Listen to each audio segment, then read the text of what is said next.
Je me trouve au centre de valorisation et d'enfouissement technique d'Abidjan, le CEVET. Et ici, c'est plus de 200 camions qui arrivent tous les jours avec tous les déchets du district d'Abidjan.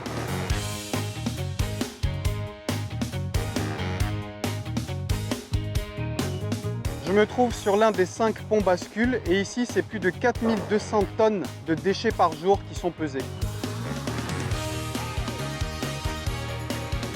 Une fois arrivés au quai de déchargement, les déchets vont être compactés méthodiquement, recouverts de terre, puis d'une bâche imperméable.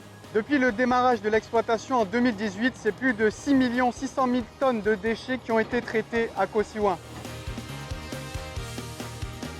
Derrière moi, la torchère qui permet de brûler 2500 mètres cubes de biogaz tous les jours. Le biogaz qui provient de ces déchets et donc qui est transformé en dioxyde de carbone. C'est l'un des tuyaux du PDR, le système de drainage du biogaz et du Lixévia. Le Lixévia, c'est l'eau usée qui est retenue sous ces déchets, qui va être ensuite collectée et traitée. Ici arrive le Lixivia, les eaux usées provenant des déchets, qui vont être traitées par désosmoseur et recyclées pour être réutilisées.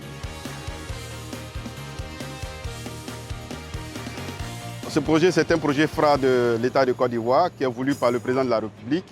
Et son sens, c'est qu'il permet aujourd'hui de créer près de 6 000 emplois directs et indirects dans le secteur des déchets solides en Côte d'Ivoire. Et il permet également aussi de collecter 4 500 tonnes par jour, soit environ 85% des déchets qui sont produits par jour sur le district d'Abidjan. De l'eau propre dans un lieu rempli de déchets, du biogaz traité, de l'eau recyclée, cela témoigne de la volonté du gouvernement de Côte d'Ivoire et de son ministère de la Salubrité et de l'Hydraulique de faire d'Abidjan une ville durable et propre.